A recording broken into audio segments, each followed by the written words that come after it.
She is our education data specialist that manages the master schedule collection. And with that, Dana, I will let you take it away. It's nice to be with you this afternoon. I'm Dana Ratcliffe, one of the educational data specialists for DOE. I know you are very busy today, so I hope to only keep you for about an hour or less. One of my responsibilities is the master schedule collection. This webinar will be recorded and posted on the master schedule collection website. Brittany Kennard is also with me today to help monitor with the questions with Carol. The intentions for this webinar is to cover information relating to the MSC collection, not so much about the data elements, but the actual collection process.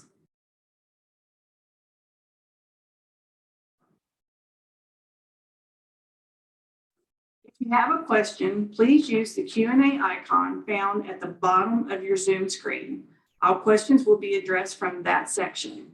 Please do not use the chat to ask any questions since we are not monitoring that part of the screen. All questions will be answered during the webinar or at the end of the presentation. Questions and answers will also be posted on the MSC website along with the presentation. I'll go over where all that will be located on the website towards the end of the presentation. We will cover and discuss the background of the master schedule collection and the mandatory federal reporting guidelines. I will cover the 2 options for submitting data to DOE, and I will explain the 9 record types that must be in the file. Next, I will review the MSC timeline, webpage, and the resources that can be found on the site. And last, I will go over detailed step-by-step directions on how to convert an Excel file to a tab delimited file and submit it to DOE. Anybody that is familiar with the process of converting a file from Excel to tab format can drop off the webinar if they want to at that point. Lastly, we will end with questions. Let's look at what governs the MSC in the background. A lot of people ask, why does the Department of Education collect data elements that are on the MSC? The state receives federal physical stability funds and must collect data to meet those requirements. The collection will meet the requirements for Indicator B1, Indicator B2, and Indicator B3. The IPAL data in the B record is used to ensure certified teachers are being hired. This also cross-checks teachers' assignments with the endorsements that they hold. The SEDF portion of the collection deals with the CTE data. That data is used for some CTE funding. Any regional center reporting MSC data, it will ensure accurate data is being reported. Section IDs will be better maintained and provide a clearer picture of the students and teachers in their program. The task for Indicator B1 is to develop and implement a statewide longitudinal data system. Element 8 is accomplished with the collection of the B, D, and F records in the MSC. This contains teacher and student data. Element 9 is accomplished since SCED codes are utilized to identify a course along with final grades that are reported on the end-of-year MSC. Indicator B2 indicates whether the state provides student growth data on their current students and the students teachers taught in the previous school year. Fall MSC collects data on the current year as of October 1st. This collection includes teachers or the B record and students or the F record. Access to students taught in previous years will be available on the end of year for that particular school year. End-of-year collection will include the final grade a student receives for a course. The MSC detailed report can be used to verify the data. This report lists SCED codes, local course titles, teachers, and the students that are enrolled in that section. Indicator B3 shows whether the state provides teachers or reading, language, arts, and mathematics and grades that the state administers assessments in those subjects with reports of individual teachers' impact on the student achievement on those assessments. Again, access to students taught in previous years will be available on the end of year for that particular year. End of year collection will include final grades student receives in the course. And also, the MSC detailed report can be used to verify data since the report lists the SCED codes, course title, teacher's name, and the students enrolled in the section. What should be reported on the MSC? Each section taught at the regional center, the teachers in the class, and the students enrolled in the class. The end of year will collect the final grade the student receives in the course. An F record is expected for each course completed and those attempted if the student was enrolled in the section for more than 20 hours. October 1st is the snapshot date for fall MSC. Any student enrolled in a section on that date should be reported. The end of year will collect the courses a student was enrolled in at any time during the school year. This will cover year-long, semester, and quarter classes. Only SCED codes are used to identify a course. Additional SCED codes can be requested if you can't find one listed on the Virginia State approved list. NCES or the SCED Finder site lists all the national valid codes. This site can be used to identify a code that might need to be added to the state code list. There is a link we will review on the master schedule webpage. Regional programs will report students enrolled in any courses through their program. The division will report any courses that the student attends within their schools. This means a student can be reported by a regional center and also a division that they are enrolled in. If you have not collected and reported MSC data in the past, you might not know what a SCED code is. SCED stands for School Course for the Exchange of Data. SCEDs are national codes used to identify a course. Here's an example. 01044 is the SCED code for reading grade 4.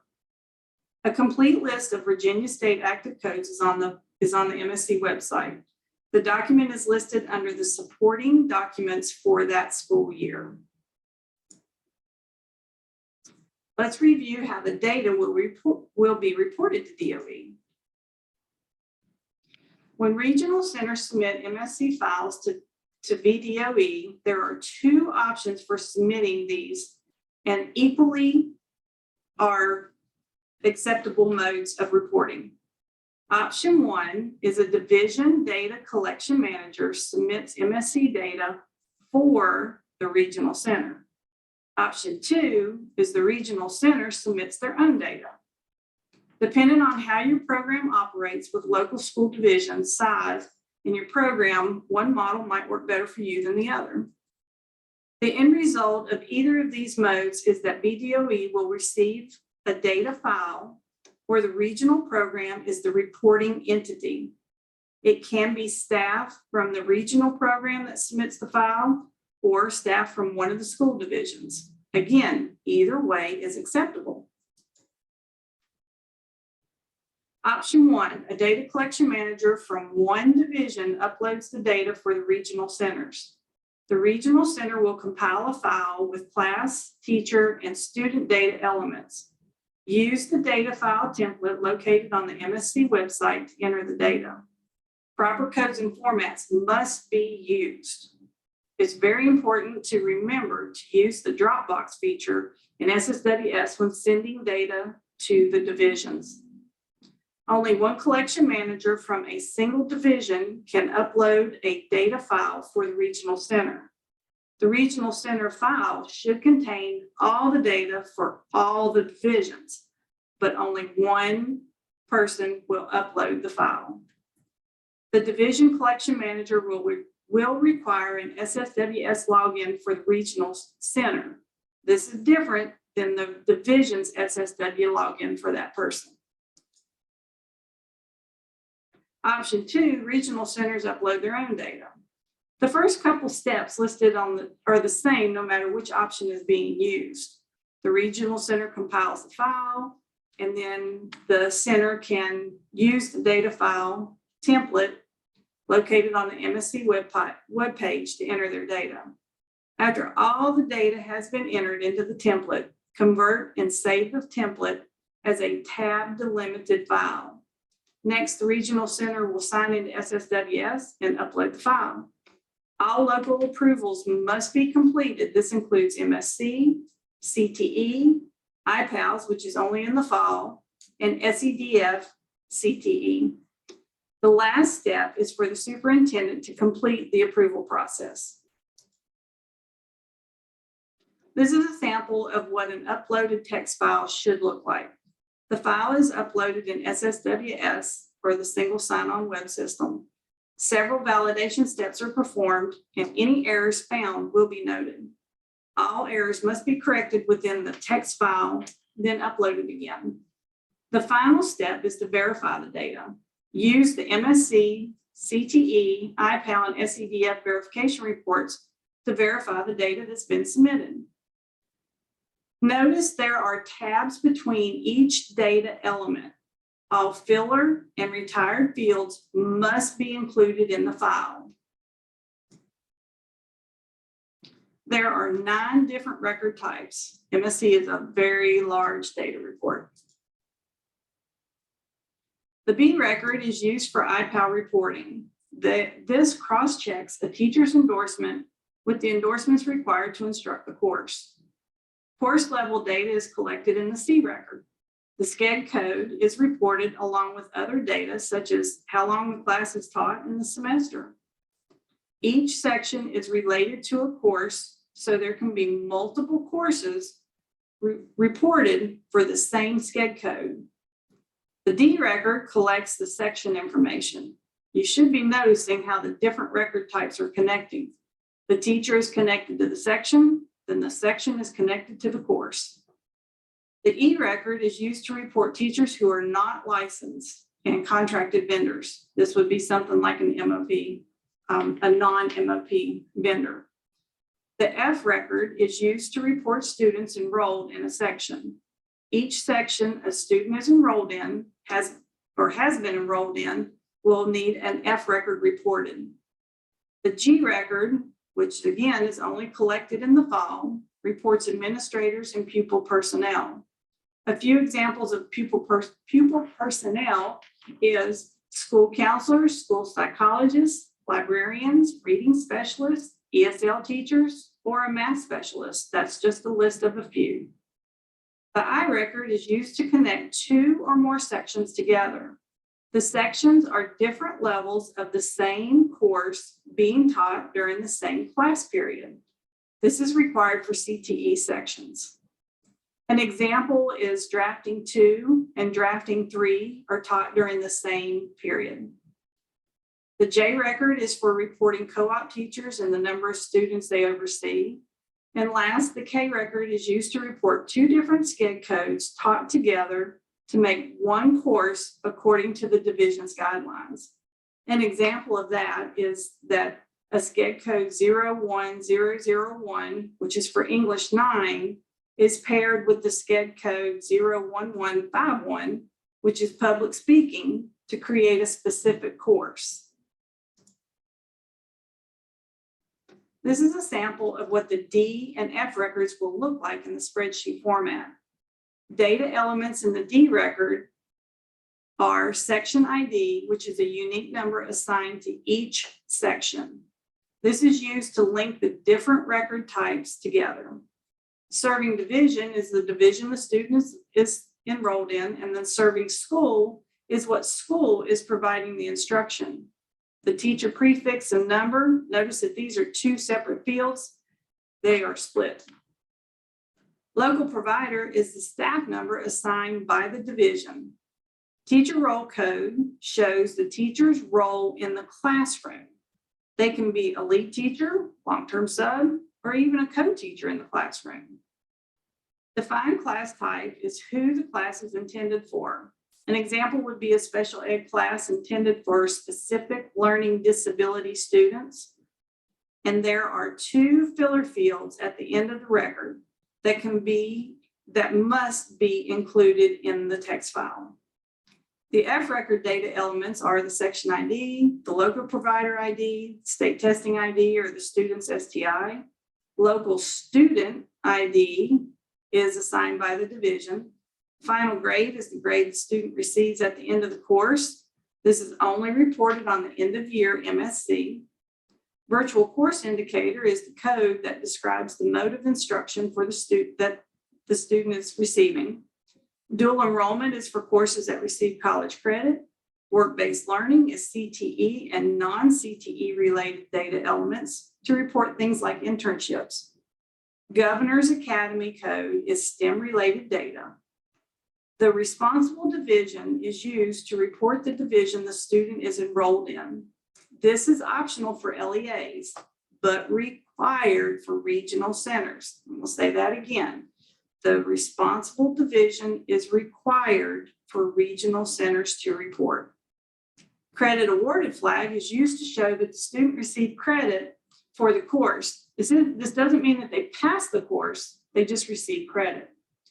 Notice that the section ID is used to link the student to the section. Now let's look at the reporting timeline and some resources. Dana, Yes. this is Carol. Sorry to interrupt you, but we had a question in the Q&A, and I just wanted to address it before we moved any further.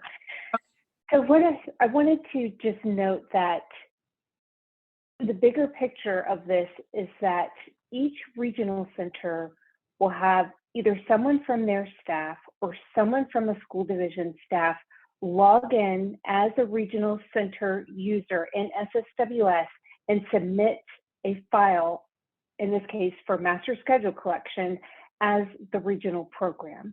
So every regional program must have their own file. Someone will log into SSWS as that user assigned to that regional center and upload the file. And the regional centers will get their own reports generated from this file submission. So you're no longer merging that regional center data into your division data file for master schedule collection. Those are going to be separated out. Now, and this reminds me, because I had the question last week, someone asked, well, are we supposed to still report those students in those courses for the regional center in our MSC file? And that was a division asking. No, we don't want duplicate reporting of student course teacher combinations for the regional programs. Okay. Thanks, Dana. Okay. So the fall MSC has a snapshot date of October 1st. This means teachers, staff, or students active on October 1st must be reported. Report student schedules as of October 1st. If they have second semester classes scheduled, those should be reported as well. Report the teachers in the classroom on October 1st also. Data collected in the fall is for the master schedule collection. This pertains to student schedules and other course information. IPALs, or instructional personnel. This cross-checks the teacher's license with the course they are providing instruction for. This ensures divisions and regional centers are hiring certified teachers. SEDF, or the student enrollment demographic form, that's CTE related, and funding could be affected. Normally, the collection opens early October and closes the end of January. The end of year MSC includes fall, end of the school year, or the last day of school, and summer data. The important thing to remember with the end of year submission is final grades and the credit awarded flag are required for grades 6 through 12. It's not required for PK through 5. The B record, or IPAL record, and the G, or other provider record, are not collected on the end of year MSC. This is teacher and staff data and is only collected in the fall. So what you're compiling right now will not need a B or a G record. IPALs will not be a factor for end of year, but SEDF is included. Normally, the collection opens mid-May and closes mid-August. Valid codes for the data elements can be found in the specifications for completing the MSC documentation on the webpage. This is a very important document that you should review. There are other helpful documents such as the data elements document, and it lists some of the valid codes and formats. This also indicates if the data element is required for the end of year or the file collection. The data file template is the template you can use when compiling the data. This is the same file I will use when I explain step-by-step how to convert Excel into a tab delimited file. The layout tab delimited file is pretty much the same as the data elements document. It's just in a little different format. The instructions for electronic verification document will show step-by-step instructions for completing the local, approval, and superintendent's verification. The Virginia Active SCED codes list, which is updated often, is a list of all the valid codes that can be used for Virginia reporting. Below that is a link to request additional SCED codes that are not already active in Virginia. My advice is to download each of these documents and review them carefully. Almost any question you have can be answered within these documents. The NCES SCED Finder website is located under the section labeled Codes. This site contains all national use SCED codes. DOE has not activated all the codes found on the site, but again, a division can request to have codes added. Each scenario file shows an example of how the different scenarios should be reported. This includes teacher sections and students, for example. And last, any past presentations will be located at the bottom of the page. This presentation and any questions, that's where it will be located. The MSC webpage URL is listed along with contact information. Whenever there is a question or problem, you can reach out to the Office of Data Services at resultshelp@doe.virginia.gov or myself, Dana Ratcliffe, at dana.ratcliffe@doe.virginia.gov. I'm going to go over the steps for converting an Excel file to a tab delimited file report and the verification process now. This is something that you know how to do. You can drop off the webinar if you want. After that, any questions will be answered. Are there any questions, Carol, before I move on? There are a few questions in the chat. So the first one is related to reporting a teacher. And they want to know, what if they have a community college instructor teacher teaching a section or two of a class? So in other words, it's a community college teacher teaching a course. How do they report that teacher? They would, and correct me, Carol, if I'm wrong, they would use the e-record to report them in the e-record.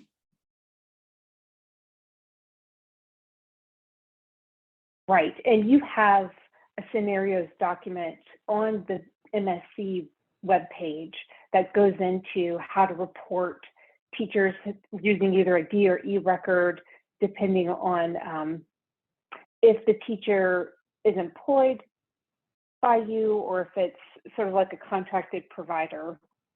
But yeah, there are scenarios out there to refer to.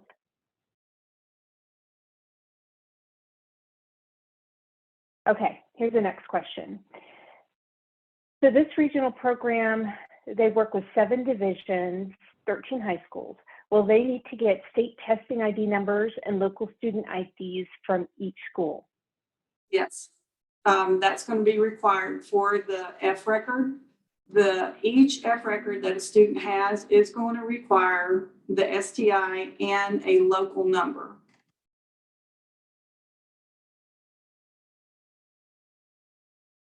Okay, when you referred to the reporting cycle for MSC, were you meaning the summer from last year or upcoming summer term? Upcoming summer term.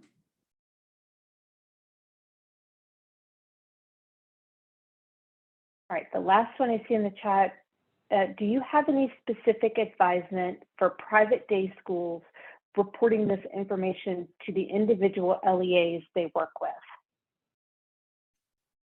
So the private day schools, this is pretty much for the regional centers, but the private day schools need to provide the same information that the regional centers are going to be submitting, but they need to provide it to the division, and it has to go in their file and be uploaded with all the other students. If you're having trouble getting the data that you need from the private day school, then you should contact Danielle Basham. That's who's been having webinars for them to let them know what's going on and what they need to report and timeline and things like that. So she would reach out to them and get the data that you need from them. Yeah, and I think there's a little bit of confusion about the regional programs reporting their files and then this new requirement for the private schools providing their data. And Dana, you did a good job separating that the regional programs are going to report their own data file, whereas the private schools are going to send the data to the divisions, and the divisions are going to incorporate that data into their file. Okay. A couple more questions. Is this new reporting method expected for end of year 21-22, or will this start for fall 22-23? Also, our regional center is set up as 3 different districts. Does this mean I will report 3 MSC reports? If it's well, I will say, oh, sorry, Dana. I was just going to say, can you please let us know what your regional program is, because it really depends on if VDOE has set them up as separate division numbers. That's kind of the key to how files will be submitted. Dana, I'll let you answer the question about the timeline. The regional centers, some regional centers are already reporting data to us and have been for a little while. So little by little, everybody's going to come on board. So not everybody is submitting this year, but starting next year, pretty much everybody's going to be submitting. The regional centers that are reporting should know. Carol, I know there's numbers. Is it a certain number, the regional centers number that we're going by? No, not at this point. We're going by their specialty, so to speak. I mean, there are some special education regional programs that will come on a little later. It'll take them more startup time to start reporting the master schedule collection. And we had a slide for that in the very first webinar that we presented. So we can refer back to that later if we need to.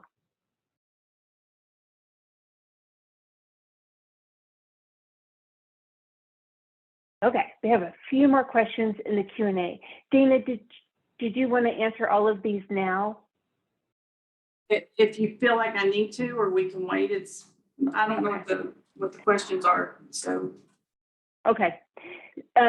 If the regional centers are reporting a division's regional centers, students, and classes, the division does not need to manually calculate the regional percent of time on end of year for their regional center students? Question mark. This was a question. So MSC doesn't have the percent of time. They have, the MSC does collect whether it's a virtual type of setting or not, but there isn't any 100% virtual or not. SRC has that, but MSC doesn't have anything like that.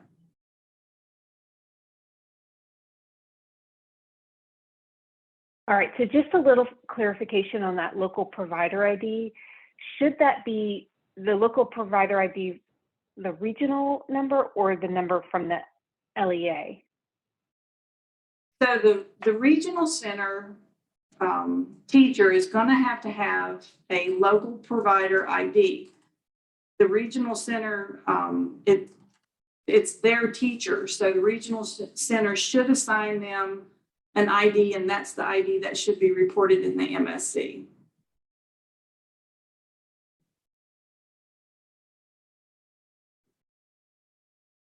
Okay, so here's another question about the timeline. If they have to include the upcoming summer term, how can they get a successful submission by July 15th if summer school doesn't end until the end of July? So we're asking divisions to do the best that they can and to report if they run past the reporting timeline, then report whatever their grade is as of that time. So if the student right now has a B in the class, then report the B. If the collection and verification and everything's going to be closed by the time that they are out of school. Now, the date for a successful submission, you can continue to submit a file. So if the regional center has grades after that, then they can add those grades in and resubmit their file. They just need to keep a successful submission up until the verifications have to be completed.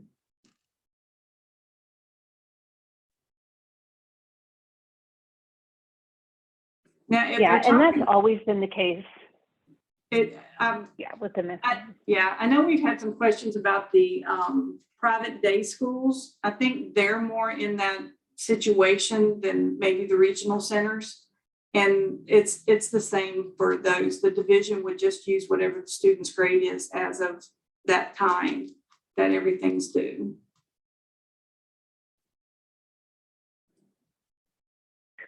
Okay.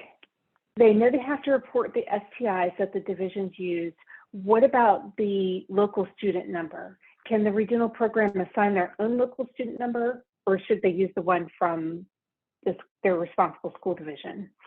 They should use one from the responsible school division, because in the database, if they use something different, then the two aren't going to match, and it'll be harder to pair a student with all of their courses. So if a student is taking 3 courses at the governor's school, and then they have 3 or 4 courses at the division, then we need to be able to put those together to form what the student was enrolled in. So I use the same number across the board.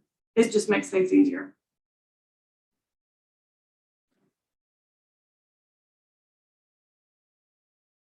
So someone asked, how do they get the division number for a regional program? Who do I contact to get the division number for a regional program? You can send an email to Results Help. We can help you identify those numbers for the regional programs.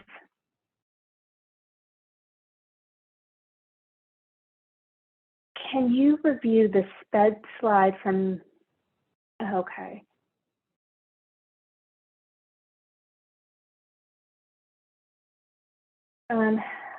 We're concerned about SCED codes being difficult to match due to multiple grade levels being taught. Oh, the SCED slide. Okay, can you go back to the SCED slide, I think?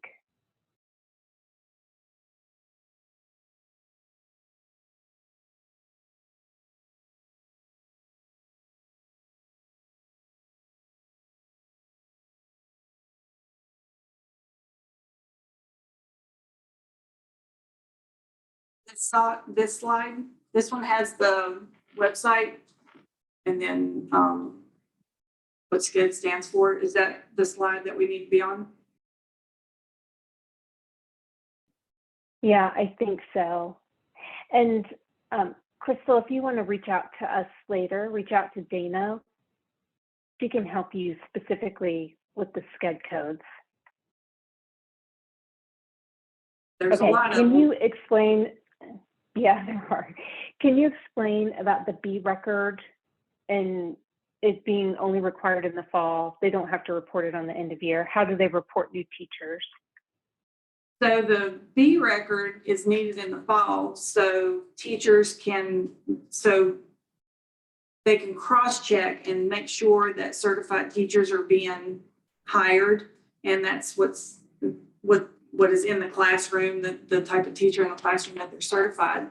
And we only need that in the fall. We don't need that at the end of the year. I was thinking something. Okay, so the D record though, you are going to need the teacher's license information, because the D record, which is the section, it has the teacher's license number in that record type.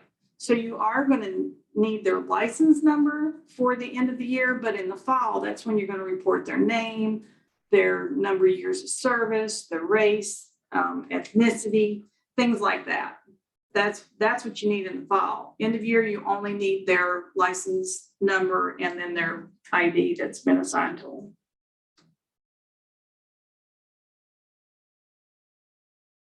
Okay, so in the next section of the webinar that you're getting ready to do, Dana, you're going to show them about converting a file for uploading, right?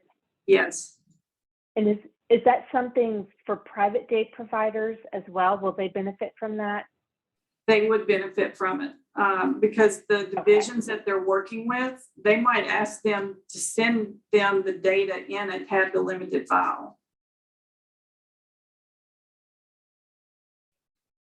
It doesn't hurt to know the whole process either. Yeah. Okay, I think we're all caught up. So if you want to move forward on the next section, I think we're good to go. Okay. All right, so the next set of slides will cover converting an Excel file to a tab delimited or text format. You'll hear it called either one, and review the verification reports. Last, I'll talk about the local and superintendent's verification process. And again, anybody that already knows how to do this or has been doing it may drop off the call if they want. We would love to have you stay on, but you can drop off if you want to. The header and A record is used to explain what collection is being reported, the date the file is created, who created the file, and what records are included. All of the collections, not just the MSC, must have a header and an A record. The file submission type is either 1 for fall or 3 for end of year. Oh, sorry. Hold on. Beginning school year is the first year of the new school year. So for example, the 2022 is the first year for the 2022-2023 school year. This will be used for the fall and end of year collection. It's not any different. DOE assigns the division number to each LEA and regional centers. And the section type is the record types that are included in the file being submitted. And remember, the B record is only collected in the fall. So the end of year submission will not list B as one of the record types being reported. Notice the submission, school year, and division in the last line. The submission is 1 for fall. The school year is 2021. That's for the 2021-2022 school year.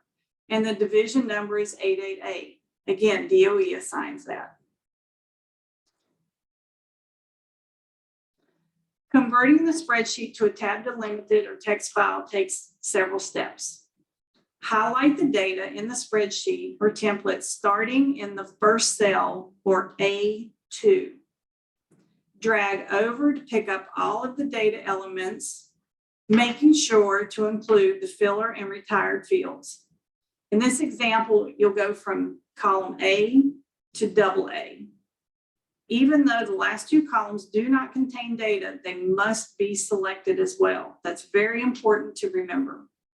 Select all the way down to the last row.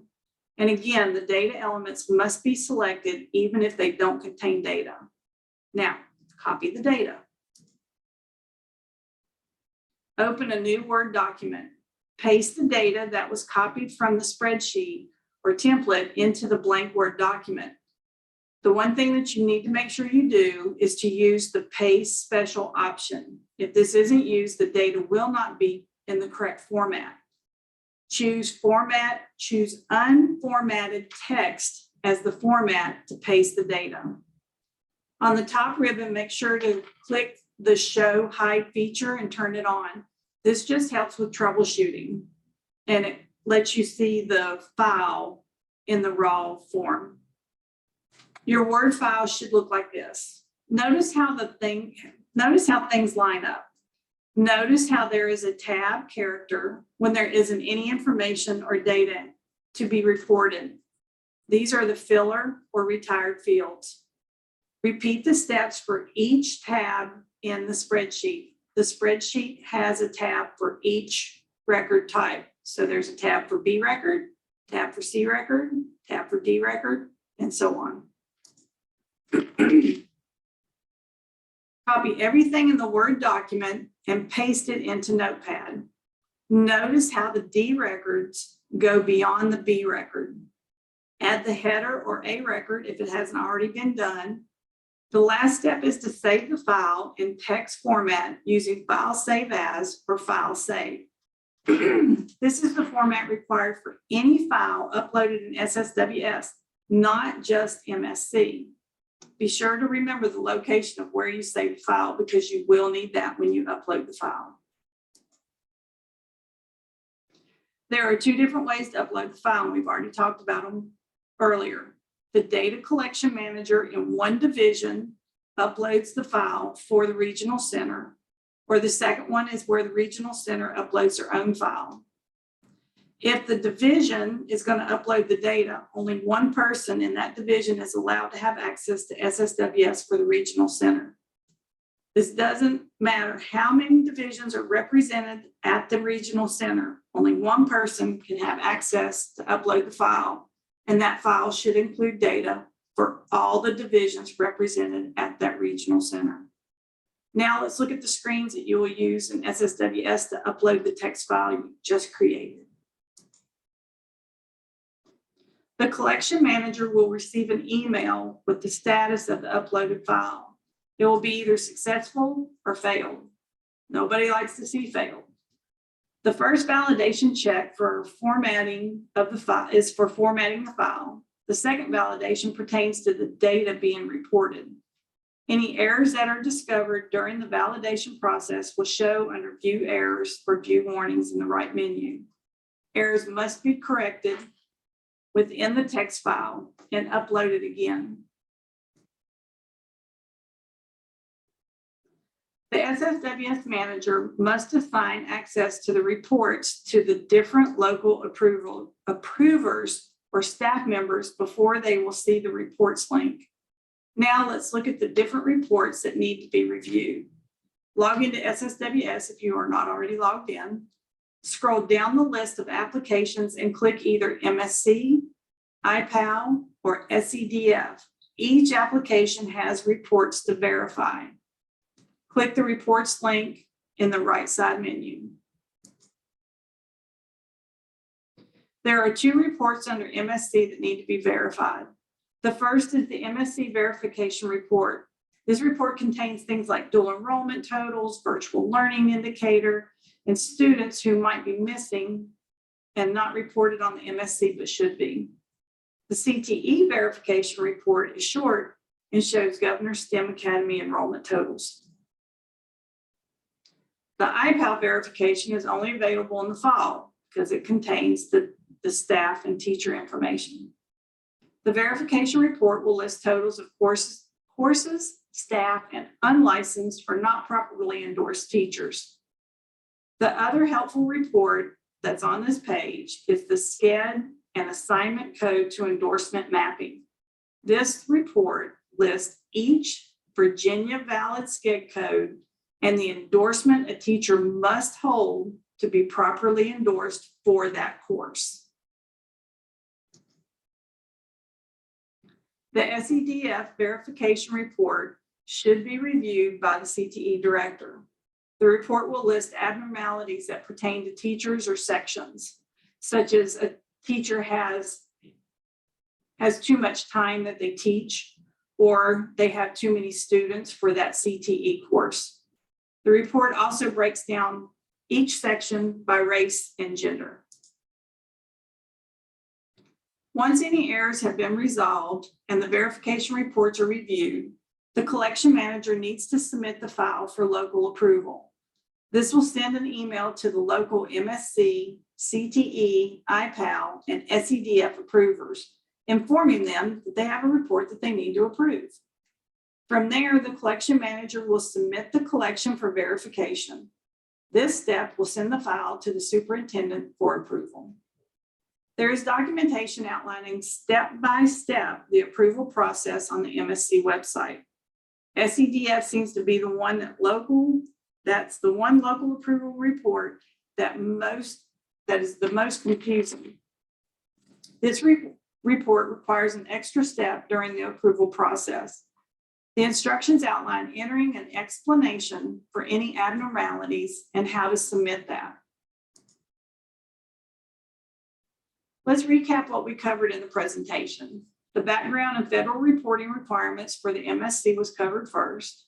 We reviewed two different ways to submit data to DOE. Division data managers upload the file for the regional centers, or regional centers upload their own. The 9 record types were briefly covered. Next, we reviewed the timeline and MSC webpage. And last, detailed steps were shown on how to convert an Excel file to a tab delimited file and submit it to DOE. If you need help, your coworkers can assist you. The MSC collection contact can help with uploading files and any layout questions. The division SSWS account manager or the backup account manager can help with several things. They will assign staff members access to areas in the application they will need. So if they can't see a certain link, it's probably because they haven't been granted access. This includes access for local approvers as well. They will also need to set up the superintendent for their approval part. All right, let's see if we have any more questions.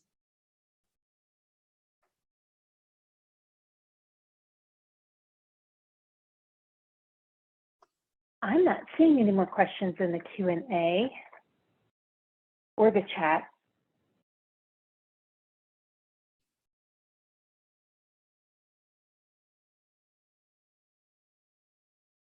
Put the resources back up there that has the email addresses. So if you do have any questions and after the presentation's done, you can email. Sorry, it's back quite a bit. There you go. So I would just add that, make sure that you go into SSWS, into the Education Registry application or ERA, and ensure that all your contacts are updated for your regional program. You have to assign these collection managers and local approvers for the master schedule collection for all the data collections, so that when it comes time for the verification process, each person receives an alert email and knows it's time for them to approve their section of the report. So I'll just put that little plug out there to go into ERA and make sure all of your staff information is updated. I would also sign up for the Tuesday Telegram. A lot of the regional centers, I think, probably don't receive that. And it has information on all the different collections, the PEC, SBAR, MSC, the SRC. So it's a really good resource because that's where updates are pushed out to everybody.